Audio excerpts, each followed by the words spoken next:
Tahun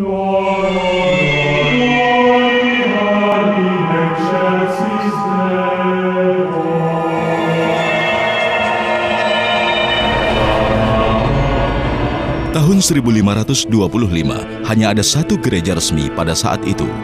Semua tulisan dan upacara agama dalam bahasa Latin, bahasa yang tidak dimengerti oleh kebanyakan orang. Terjemahan dan penyebaran Alkitab ke dalam bahasa Inggris dilarang, suatu kejahatan dengan hukuman mati. Didorong dengan keyakinan bahwa Tuhan menginginkan semua orang untuk mengerti perkataannya dengan jelas, beberapa orang mempertaruhkan hidupnya dan bekerja keras tanpa lelah untuk menerjemahkan Alkitab ke dalam bahasa yang umum. Orang itu adalah William Tyndale. William, kita ketahuan. Apa? Bagaimana? Saya telah mengatur keberangkatan dengan kapal berikutnya. Kita harus pergi. Terjemahan perjanjian lama. Jangan ada satupun catatan yang tertinggal. Ayo cepat. Ikuti aku. Aku mau siapapun yang kedapatan memiliki buku ini ditangkap dan juga diadili karena menyesatkan. Bakar setiap buku, setiap halaman, setiap lembar kertas yang berisi begitu banyak sisa-sisa dari kesesatan itu. Bakar semuanya. Aku akan mengejarmu dimanapun kamu berada.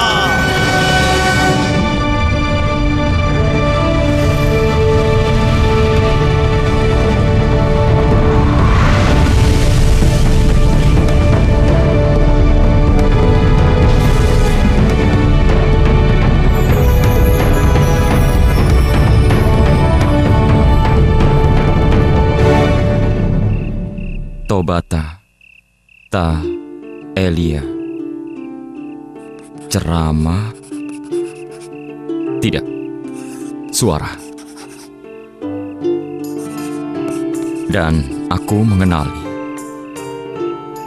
Bukan. Tidak. Tidak mengenali.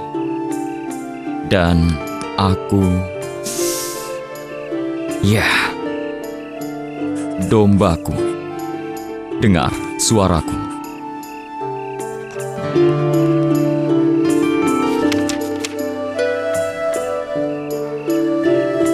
Tobata.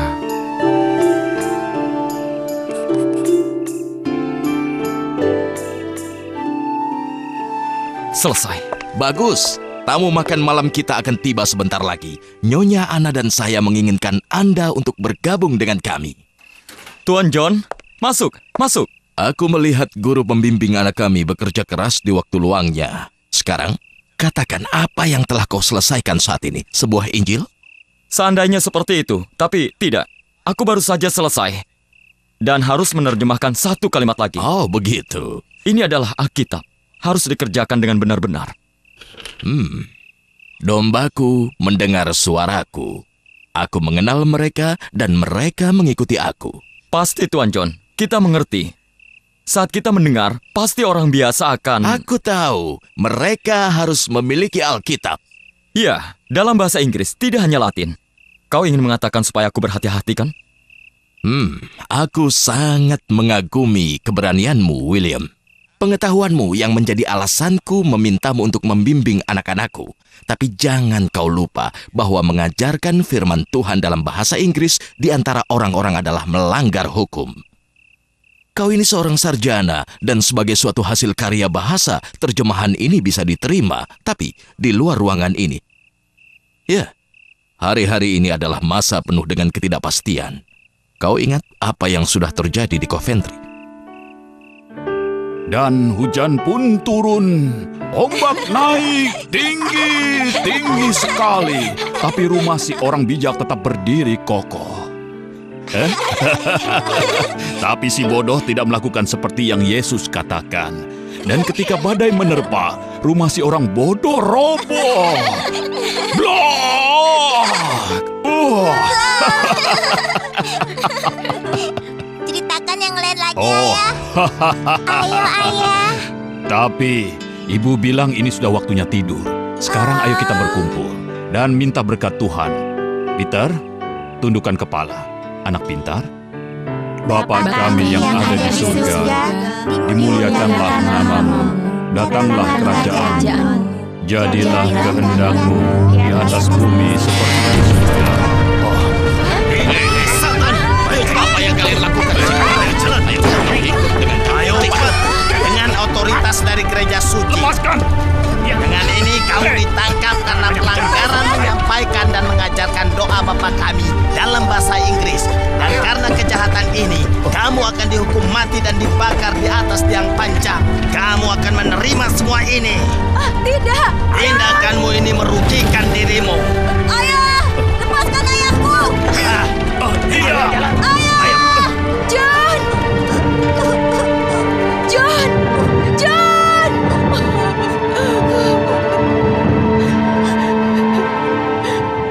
Jadi bagi siapapun yang mengedarkan Alkitab dalam bahasa Inggris, pengadilan dengan api. Bagaimanapun juga, terang harus dibawa, Tuan John. Firman Tuhan adalah terang bagi jalan kita, dan semua orang juga harus mengerti. Bukan hanya untuk gereja. Marilah William, tamu makan malam kita sudah menunggu. Baiklah.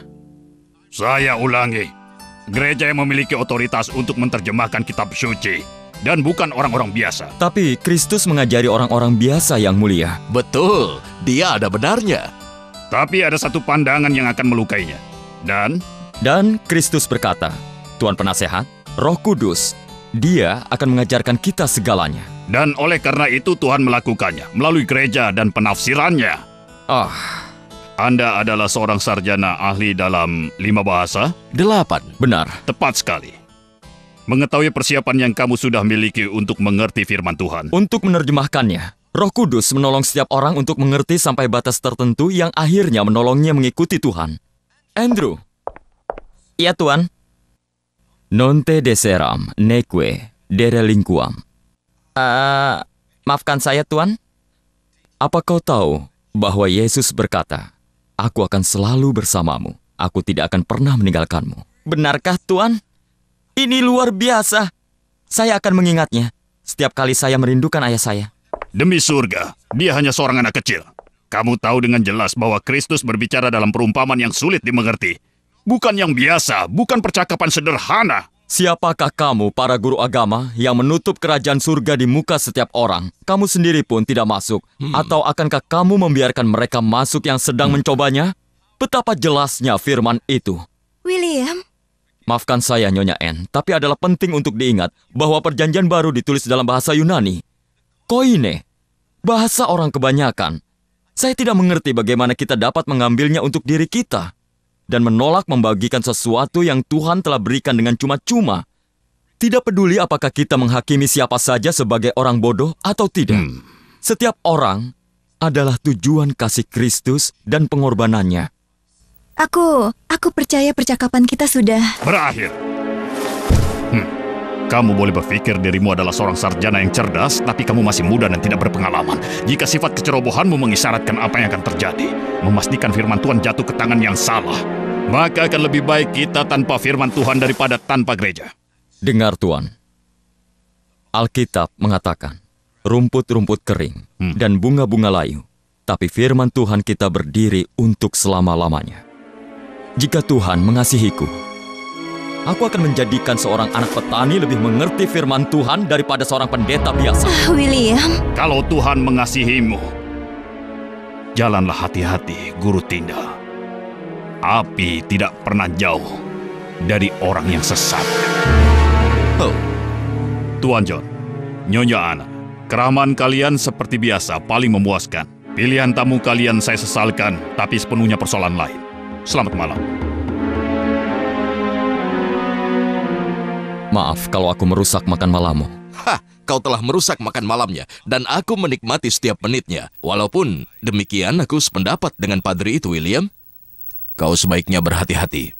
Tentu, kau seharusnya hati-hati.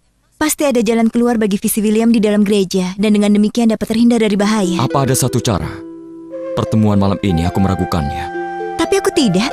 Boleh aku menyarankan seorang pria terhormat yang dikenal karena kesukaannya akan firman Tuhan dan juga posisinya dalam gereja. Namanya Dr. Latimer, dan aku percaya dia seorang penasehat yang baik. Aku senang mewakilimu berbicara dengannya. Jadi Anda lihat dilema saya, Dr. Latimer? Dalam hati saya tahu Tuhan menginginkan semua orang dimanapun untuk mendengar firman-Nya dengan jelas dan mengerti. Tapi gereja menolak saya untuk menyelesaikannya. Sampai sekarang, ya Tuhan, sepertinya tidak ada jalan. Tapi ada satu cara. Raja? Mungkin. Tapi masih ada satu tahap lagi yang harus kita lakukan. Dia adalah Uskup London. Apa dia mempunyai otoritas memberikan kuasa penerjemahan Alkitab? Ya. Dan mensponsorimu ketika kamu mengerjakannya. Hanya itu. Kalau dia bersedia tentu. Tuan. Nyonya Ana punya kenalan di London untuk mengatur keperluan kepindahanmu. Pindah? Tapi meninggalkan Tuan John dan Nyonya Ana, saya bertanggung jawab mengajar anak-anak mereka. Saya tidak bisa. Dan mengapa tidak? Bukankah ada harga untuk visimu? Dengarkan saya, William. Kalau kamu mau mengejar visimu ini, kamu akan melakukan yang terbaik dan siap menghadapi apapun. Dan setiap orang yang karena namaku meninggalkan rumahnya, saudaranya laki-laki atau saudaranya perempuan, bapak atau ibunya, akan menerima kembali 100 kali lipat. Kalau begitu baiklah London. Mungkin Tuhan sedang membuka pintu.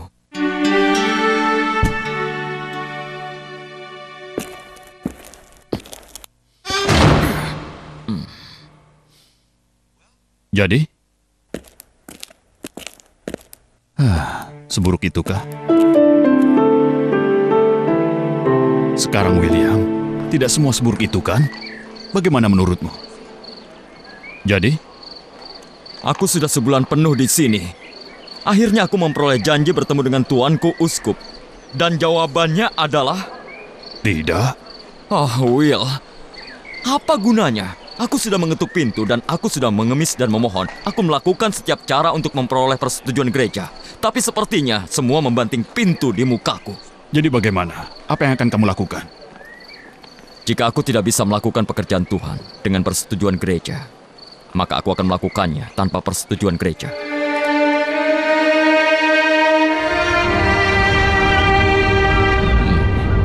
Tuan Monmouth. William, kau mengagetkan aku. Beberapa saat aku pikir kau... lupakan saja. Sungguh senang bertemu denganmu. Bagaimana pertemuanmu dengan Uskup? Tidak seperti yang kuharapkan. Oleh sebab itu aku datang kepadamu. Apa kau bersedia seandainya kita berbicara empat mata?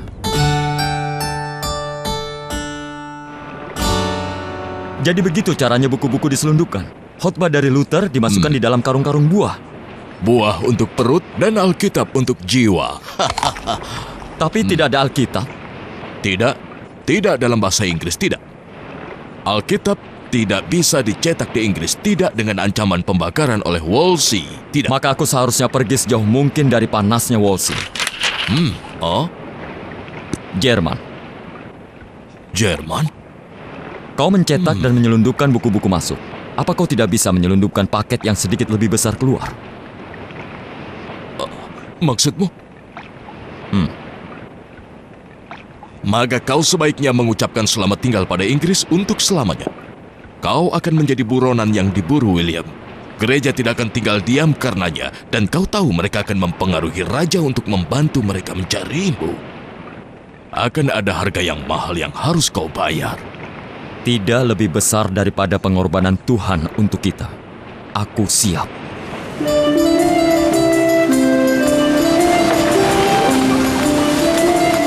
Dengan uang yang sedikit, Tyndale bekerja tanpa lelah dan melanjutkan menerjemahkan 27 Alkitab Perjanjian Baru yang ia telah mulai sebelumnya. Di Jerman, Perjanjian Baru Tyndale dicetak secara rahasia dan kitab berukuran kantong saku kecil diselundupkan ke Inggris. Aku mau setiap orang yang kedapatan memiliki buku-buku ini untuk ditangkap dan diadili karena menyesatkan.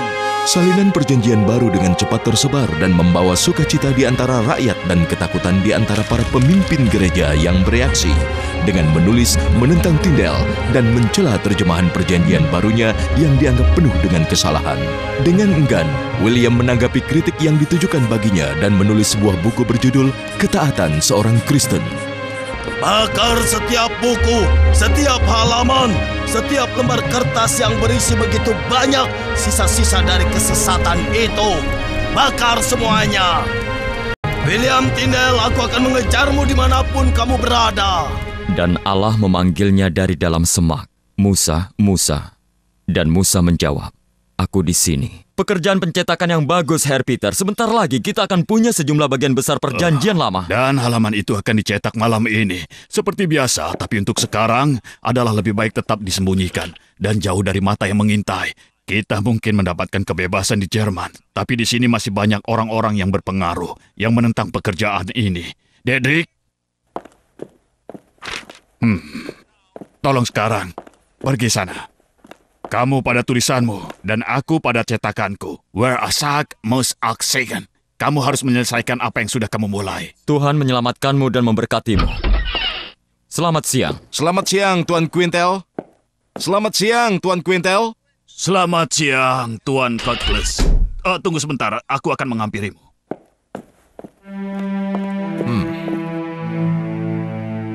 Oh.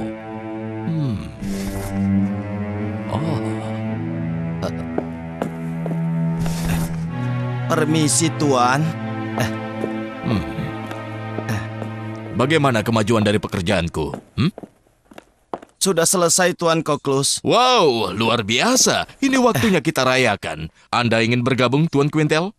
Sudah habis waktumu.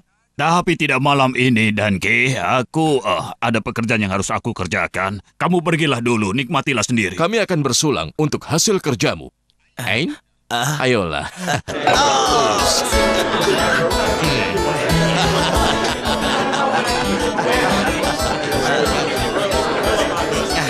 Ini baru bir yang paling enak, menyenangkan hatiku. Dan melemaskan lidah kita. Sekarang, ceritakan padaku mengenai buku misterius yang sedang kau cetak. Ayo. Maksud Anda Alkitab dalam bahasa Inggris itu ya? Semuanya telah dicetak. Semuanya telah selesai dicetak.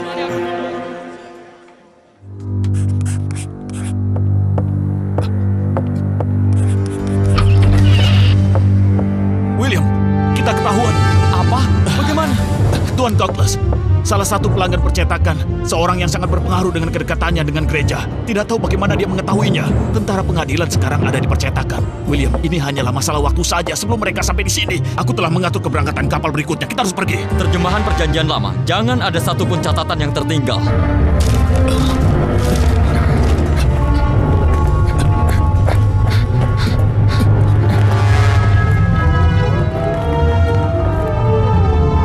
Lewat sini.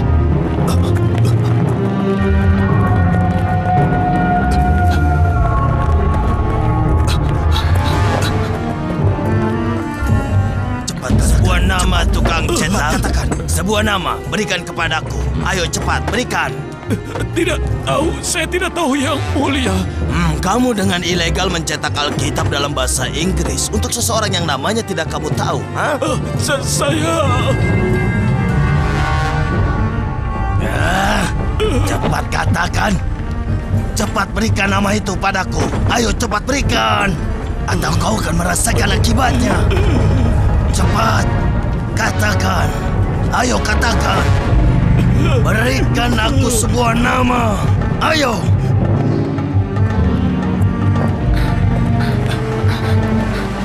Ayo cepat. Terima kasih. Ayo katakan. Namanya William. William Tyndale. Cari Tyndale. Temukan si penyesat itu. Cari William Tyndale. Cepat tangkap dia. Siap, Tuan.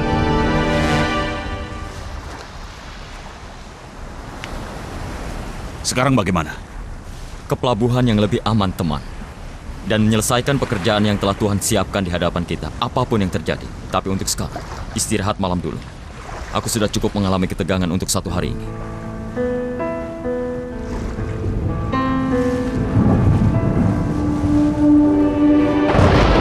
Kapal kita tenggelam. Selamatkan diri.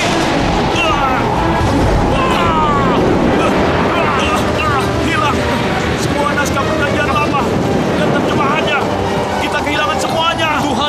menjaga kita. Tuhan akan menjaga kita. Tuhan akan menjaga kita.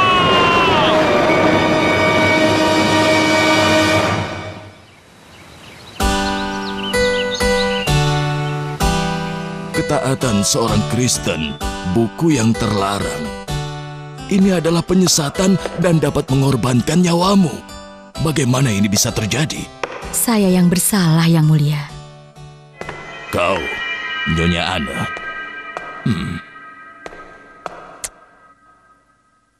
Dan apa yang telah kau lakukan dengan buku semacam ini, sayangku? Saya telah mendengar begitu banyak mengenai buku itu. Saya berusaha keras untuk memiliki sebuah salinan. Pembantu saya yang membacakannya untuk saya, menyimpannya menjadi miliknya, dan pada saat bersenda gurau, pacarnya mengambilnya dari dia. Saya tertangkap karena buku itu. Jadi, kau benar-benar si tersangka? Benar, tuanku. Meskipun demikian, saya menemukan argumentasi yang sangat luar biasa. Sebagai contoh? Tuhan tidak mengharapkan para raja tunduk kepada gereja karena mereka semua masing-masing ditunjuk Tuhan untuk melakukan tugasnya. Menakjubkan, dia sangat cerdas.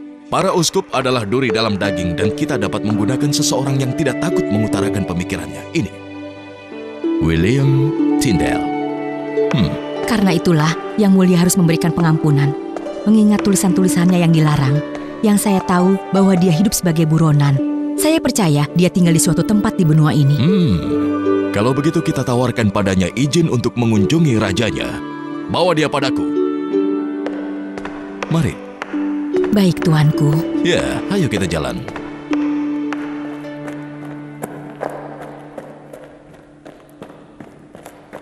Jadi akhirnya kau menemukan dia? Ya, tuanku. Saya telah menemukan Guru Tyndale. Atau dapatkah saya katakan, dia yang menemukan saya? Oh. Di Belgia, tuanku. Saya dituntun olehnya untuk bertemu dengannya di luar kota Antwerp. Saya sudah menyampaikan tawaran murah hati, tuanku, yaitu izin masuk kembali. Tapi dia enggan, Yang Mulia. Oh, dia enggan? Dia merasakan bahwa dia khawatir akan keselamatan hidupnya. Saya meyakinkan dia akan niat baik, tuanku. Dan tentang kematian Kardinal Thomas Wolsey. Akan tetapi, sepertinya dugaan saya salah berpikir bahwa dia khawatir akan keselamatan jiwanya. Dia berbicara tentang penganiayaan yang berkelanjutan yang dialami oleh pelaku pembaruan. Dan dia menyerahkan sepucuk surat kepada saya. Untuk tuanku. Jika surat ini boleh berbagi beban dengan kemurahhatian Raja untuk menjamin sejumlah kecil Alkitab boleh disebarkan di antara umat Tuhan, terjemahan siapapun itu, saya akan segera berjanji setia untuk tidak menulis lagi dan kemudian kembali ke Inggris. Mempersembahkan tubuhku untuk menderita apapun hukuman yang diperlukan, bahkan hukuman mati. Dia telah menolak kebaikan kita dan mengajukan persyaratan untuk kepulangannya. Persyaratan apa? Pengacau ini kepadaku? Kalau aku mengizinkan kitab suci disebarkan, maka dia akan kembali. Sudah jelas, Yang Mulia. Yang Mulia, agar Anda menurut kepada Tyndale dan mencetak kitab suci. Atau seperti ancamannya bahwa dia akan terus menciptakan malapetaka di antara orang-orang melalui tulisannya. Dia mengancam gereja dan sekarang sepertinya dia berani untuk mengancam Anda. Tuanku, saya tidak... Dia berani mengancamku. Yang Mulia, saya pikir dia tidak... Jelas ini sebuah ancaman. Aku ingin dia ditemukan dan ditangkap. Siapapun yang memiliki karya-karya tulisannya akan digantung atau dibakar tanpa pengecualian. Sementara penganiayaan memuncak di Inggris, William terus menulis dengan tulus mendorong orang Kristen untuk berdiri teguh atas iman mereka. Jangan takut akan orang yang mengancam kamu, tapi percayalah pada Tuhan yang mampu menepati janjinya. Tujuanmu adalah Injil. Terang harus dipertahankan dengan darah kesaksian kita, sehingga terang Injil tidak akan padam. Aku tidak mau tulisan-tulisan ini menimbulkan kebingungan dan ketidakpuasan di antara orang-orang. Orang ini harus dihentikan. Kamu tidak akan kembali ke tempat ini sampai kamu menemukan dan menangkap luka terbuka ini, William Tyndale. Yang Mulia,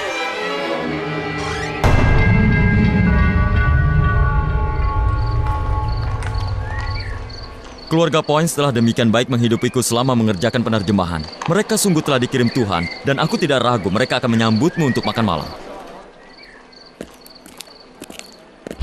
Oh, William! Datang tepat waktu untuk makan malam.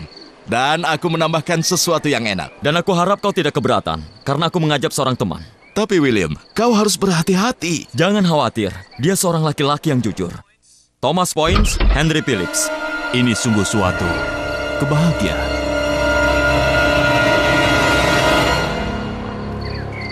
Jadi kau tahu, Henry, Saya- persis yang Rasul Paulus nyatakan dengan jelas sendiri kepada gereja mula-mula dalam bahasa di zamannya. Oleh sebab itu, kita harus memiliki firman Tuhan dalam bahasa umum zaman ini. Jika tidak, bagaimana para pengikutnya mengerti? Saya sudah banyak belajar dari dirimu, William. Demikian juga aku darimu. Hah, apakah itu benar? Bagaimanapun ini adalah saatnya saya membalasmu. Mari, bergabunglah dengan saya untuk sebuah jamuan makan dan kita bicara lebih banyak lagi. Ayo. Dua hal yang tidak bisa saya tolak. Bagus. Silakan. Boleh saya tambahkan bahwa Petrus pernah berkata, sama seperti bayi yang baru lahir yang selalu ingin air susu yang murni. Kitab suci untuk para bayi, untuk mereka yang tidak berpengetahuan. William Tyndale. Ayo lari, William. Lewat sini. Ayo, cepat. Kejar. William.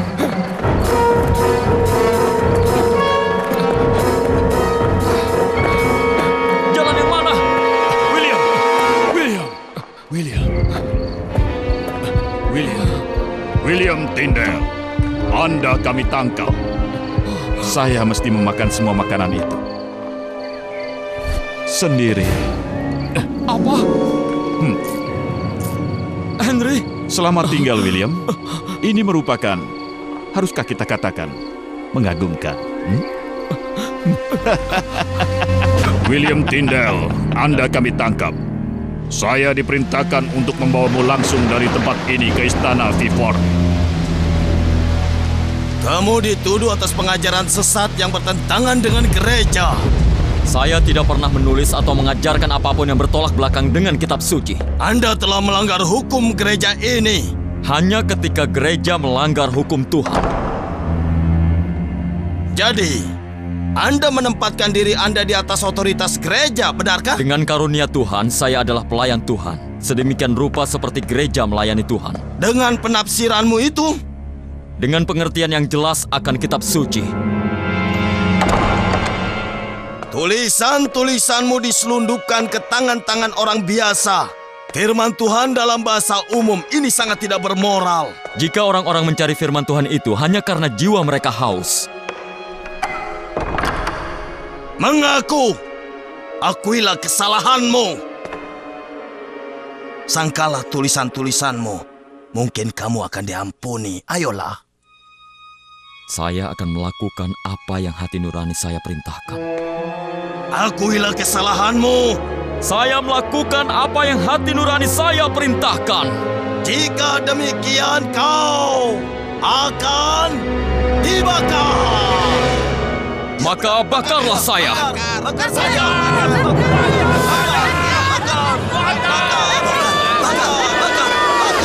William Tyndale, Anda didakwa atas penyesatan.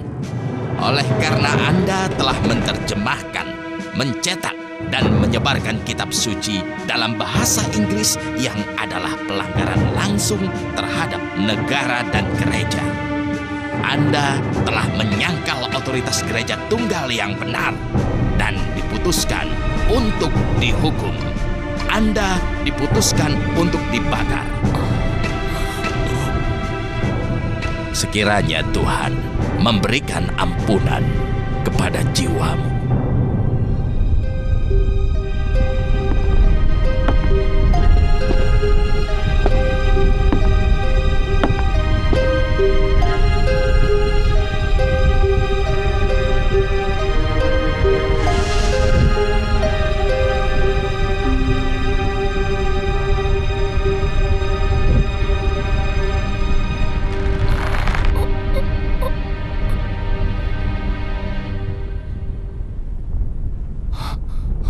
Tuhan,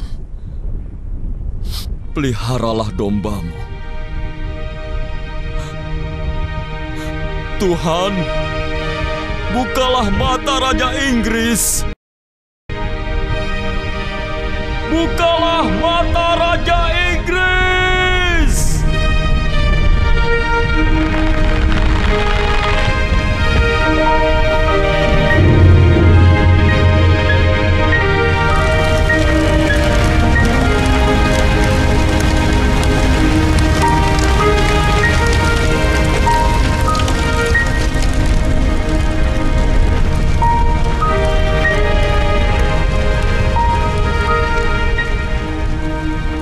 Kematian William seperti kekalahan yang mengerikan. Tetapi dalam waktu 2 tahun, doa di saat kematiannya dijawab dengan sungguh luar biasa. Raja Henry memerintahkan setiap gereja di Inggris membuat satu salinan Setiap Alkitab gereja, Ayah. yang disediakan sebagai bacaan umum. Setiap gereja kau lihat, kau dan aku bisa membaca firman Tuhan sekarang karena pengorbanan William Tyndale. Seperti, Oh, kakek. ya, kakek dan orang-orang pemberani lainnya yang mencintai firman Tuhan. Kakek mengajarkan saya, setiap orang yang mendengarkan firman Tuhan dan melakukannya adalah seperti Orang bijak yang membangun rumahnya di atas batu karang. Dan hujan turun, dan ombak naik. Tinggi, tinggi, tinggi. Tapi rumah si orang bijak tetap berdiri kokoh. Tapi si orang bodoh tidak melakukan seperti yang Yesus katakan.